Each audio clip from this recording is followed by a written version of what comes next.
வாழைத்தண்டு பூரி செய்யறதுக்கு இந்த சைஸில் உள்ள வாழைத்தண்டு ஒன்று எடுத்திருக்கேன். இதை வந்து நல்லா வாஷ் பண்ணிவிட்டு சர்க்கிள் ஷேப்பில் கட் பண்ணி எடுத்துக்கோங்க.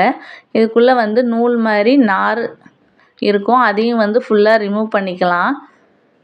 இப்போ இது எல்லாத்தையும் கட் பண்ணிவிட்டு குட்டி குட்டி பீஸாக கட் பண்ணி தண்ணியில் சேர்த்துக்கலாம். அல்லது நீங்கள் மோர் தண்ணியிலையும் போட்டு வச்சுக்கோங்க. நான் இன்றைக்கி அரைக்கிறனால ட்ரிங்கிங் வாட்டரில் தான் போட்டு வச்சுருக்கேன். இப்போ உள்ளே இருக்க எல்லா நாரையும் எடுத்தாச்சு. இப்போ இதை ஒரு மிக்ஸி ஜாரில் சேர்த்து நல்லா பேஸ்ட்டாக அரைச்சி எடுத்துக்கலாம். வேணும்னா கொஞ்சமாக தண்ணி சேர்த்து அரைச்சி எடுத்துக்கோங்க. நான் இன்றைக்கி வந்து 1/2 டம்ளர் மட்டும் தண்ணி சேர்த்து அரைச்சி எடுத்திருக்கேன். இதை நல்லா பிழிஞ்சிட்டு அந்த ஜூஸை மட்டும் நம்ம எடுத்துக்கலாம். லைட்டாக கலர் மாறிட்டாலும் ஒன்றும் இல்லை, பூரி டேஸ்ட் வந்து நல்லாயிருக்கும்.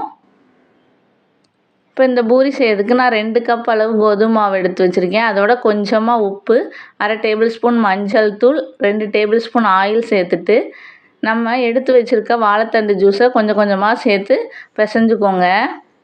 பூரி மாவு பதத்துக்கு பிசைஞ்சு எடுத்துக்கலாம். இப்போ இது மேலே ஆயில் அப்ளை பண்ணிட்டு ஒரு 5 நிமிஷம் அப்படியே மூடி போட்டு ஊற வச்சுக்கலாம். இப்போ 5 மினிட்ஸ் ஆனதுக்கப்புறமா குட்டி குட்டி பாலாக உருட்டி நம்ம நார்மலாக பூரி தேய்க்கிற மாதிரி தேய்ச்சி எடுத்துக்கலாம்.